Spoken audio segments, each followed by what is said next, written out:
Natapos na ang paghihintay ng Indiana Pacers pagkatapos ng 25 years. Eto na sila, nakatungtong na silang muli sa NBA Finals.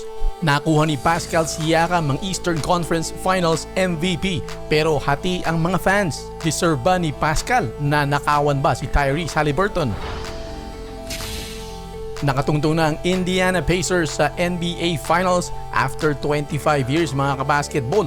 Year 2000 nang unang silang pumasok pagkatapos silang talunin ang New York Knicks sa Game 6 ng Eastern Conference Finals noon.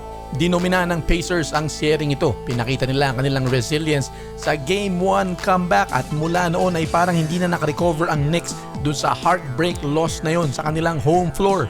Pinangunahan ng Indiana ni Pascal Siakam sa kanyang 31 points kaya naman siya ang napiling Eastern Conference Finals MVP dahil sa kanyang consistency.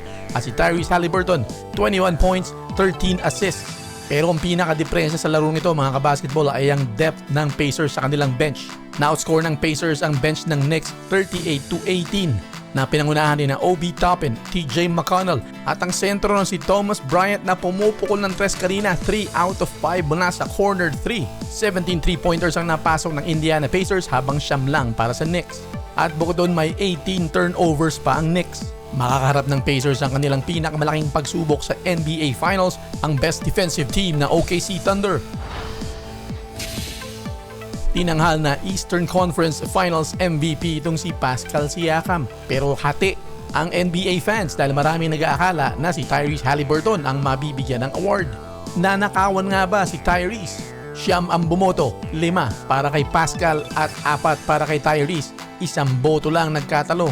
Nag-average si Haliburton ng 21 points, 10.5 assists.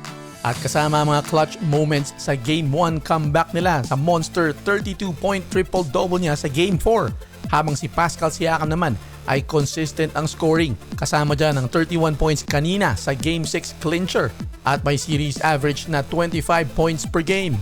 At sa awarding kanina, maraming nakapon ng mga fans at yung si Tyrese Haliburton ay nandun sa bandang kanan ng inyong screen na parang lalapit pa siya nang tatawagin na yung pangalan ng nanalo. Si Haliburton ang tinuturing talaga ng star ng Indiana Pacers pero dito sa setting ito ay mas consistent na matatawag talaga itong si Pascal Siakam. Pero kayo mga basketball, sino para sa inyo ang MVP talaga?